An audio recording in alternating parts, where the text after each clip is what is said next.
you can never bend the truth, Mr. Speaker. I was listening to the legal counsel for the Assembly, where they made a case that 2/3 is defined as 2/3 of the members present. When I look at the law has never been bended to a point where it defines 2/3 as the members who are present. The law is quite clear. It talks about 2/3 of all the members of the Assembly.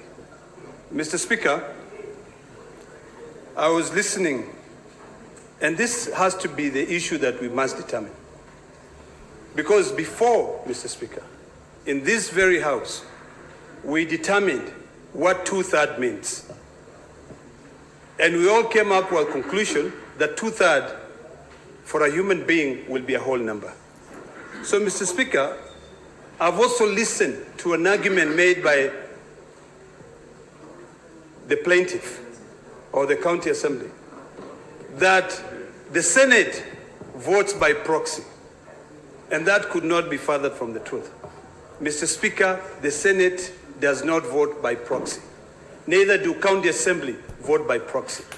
If you read Article 123 of the Constitution, it is the only house which is defined that it votes by delegation. Even in this own decision that we're going to make here, we have got to decide based on delegation, 24 delegation. So when we keep on dilly-dallying on these matters, Mr. Speaker, we'll be making a joke or a mockery of this House. Mr. Speaker, there is nowhere in the Constitution of Kenya, or even the law which is now guiding this impeachment process, because I'm still of the view that Parliament has not yet acted on Article 181(2).